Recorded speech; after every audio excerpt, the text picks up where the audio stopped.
Hey. Hi, everybody. I've been doing radio for 17 years, and so I've gotten to talk to a lot of cool people. I don't get starstruck too often. But I mean, you're like my jam, okay? Like every Friday night, you're my jam. You're my people. You really are. I like this interview. We're going to beam you up. Where are you on the satellite? So far, it's going well. I have a question though. Do you guys actually like each other? No. Oh, yeah. No, never seen them before. Because I wonder if there's like, I'm an only child, so I don't have any concept of sibling rivalry. But I wonder, like, is there any sibling rivalry that goes on? Like, oh, Andrea got a much better story than I got, or whatever. You know what? There's like, honestly, not. It's No. amazing how supportive they are, and No. that they send nice notes. And like Josh is always saying, like, we're so lucky you're on our team. And I mean, it's just, I was like, whoa, why is everybody so nice here? When I got here, it was so refreshing. And we buy each other time, too, because somebody's on deck and has story, and it gives you time to take a break or work on your next thing I'll up. say that about the whole program, actually. And it's a real family atmosphere. People like each other. Yeah, I'm very, very lucky to be working among professionals like this. Do we sound like Moonies?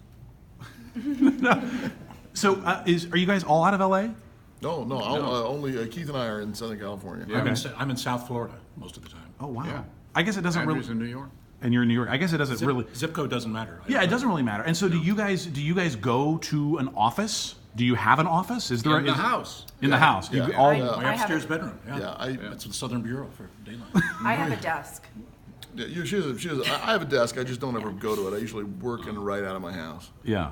He figured this out like 20 years before I did. I know. Like He's most kept things. You meet the crew and the producer in the field. I go back to Florida, and I go up to my man cave. Yeah. And I'm in my fishing shorts and Tevas and Sure. type it out and And record it we- in the closet and send in it the to New closet, York. And yeah. they do amazing So things. you're doing with your VO in your closet. Yes. Yeah. Absolutely. Yeah, me too. We can Thank you, the voice World Wide from Web. our phones.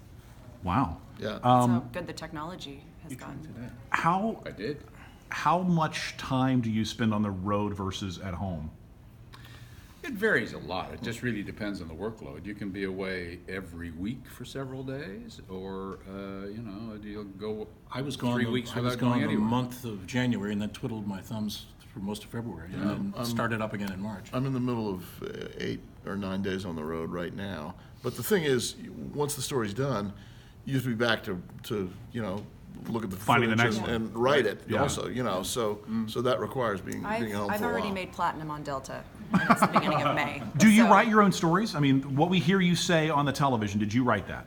I rewrite. I don't know about you guys. It's pretty much the same. It's got to the point that we have wonderful producers, and they put things together, and then we put our take on it. Right. So the words are Put ours, one but the voice really, through it, yeah. the story Right, is this is a cooperative effort. There's a lot of other. It's all people very involved. I don't know about you yes. guys, but for me, the whole exercise is in structuring it. How do you break it apart into 6 acts or 12 acts? And then it sort of writes itself. When you figure out how this onion can be put together. Right. And then it Then keeps you're on your way. changing. We screen it, and our wonderful executive producers, they, weigh in, and then it'll change, and it'll change again and again, and making it as simple as it can be for the viewers, to understand, and And it's the most accurate. I interesting. mean, and generally, almost every line that comes out of my mouth went through my typewriter, or in this case, my computer. But the structure is one that is agreed upon, involving a great number of people. Sure. Me and the producer and our managers in New York. I know there are certain specifications in terms of like what makes a good story suitable for Dateline. Do you ever think you'll run out of those? No. Mayhem? What a horrible. Mischief? I don't think so. No, I mean, we can't. I mean, a story in which the obvious suspect ends up being the guilty person is a very difficult story to tell. So when it's who killed Mary? Could it be her husband John, who had a restraint order and was found covered in blood and didn't have an alibi? Right. Well, if it's him, we shouldn't do that story. Right. If it's not him, Yeah. then we got a great 2 hours. I'd watch that in my I home. just did. I have one that's airing. I guess I shouldn't talk too much about it since it hasn't aired. You should not. But That's right, you never the know. obvious suspect, the police, there was a little mess up there by the police. Okay. So that was interesting because the person did seem very obvious.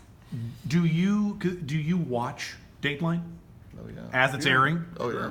No, On not the always. DVR. Not always as it's airing. Okay. But I record them all, and I see nearly all of them. Yeah. You want to know, you want to know what the other folks are doing. Right. Right. Yeah. Right. I always learn something by watching everybody else's stories. Especially mine, right? Thank you, guys. Yes, darn it.